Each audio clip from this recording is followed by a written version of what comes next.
السلام علیکم ناظرین، میں ہوں آپ کا اپنا محمد نوید اور آپ دیکھ رہے ہیں اسلامی معلومات۔ آج کی حدیث مبارک تسبیح فاطمہ رضی اللہ عنہا۔ حضرت فاطمہ رضی اللہ عنہا کے ہاتھوں پر چکی چلانے اور دیگر سخت مشقت کے کام کرنے کی وجہ سے تکلیف ہو گئی تو وہ رسول اللہ صلی اللہ علیہ وآلہ وسلم کے پاس خادم حاصل کرنے کی طلب لے کر آئیں، لیکن رسول اللہ صلی اللہ علیہ وآلہ وسلم سے ملاقات نہ ہوئی تو اپنی پریشانی کا اظہار اپنی والدہ عائشہ رضی اللہ عنہا سے فرما کر واپس چلی گئی۔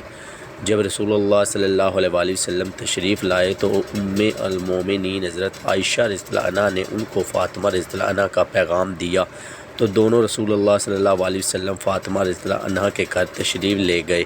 سیدنا فاطمہ رضی اللہ عنہا سیدنا علی رضی اللہ عنہ سے فرمایا کہ میں تم کو دونوں کو ان سے زیادہ خیر والی چیز نہ سکھا دوں؟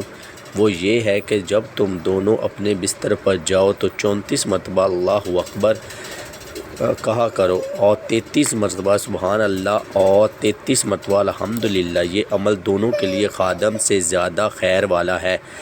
اوکے ناظرین، آج کی حدیث مبارک آپ نے کے لیے حاضر تھی، اور اپنا اور اپنے اس چینل کا خاص خیال رکھیں، ویڈیو کو لائک کریں، شیئر کریں اور اپنے ارد گرد کے لوگوں کا خاص خیال رکھیں اور چینل کو سبسکرائب کرنا نہ بھولیں، ہماری حوصلہ افزائی کریں۔ اللہ حافظ۔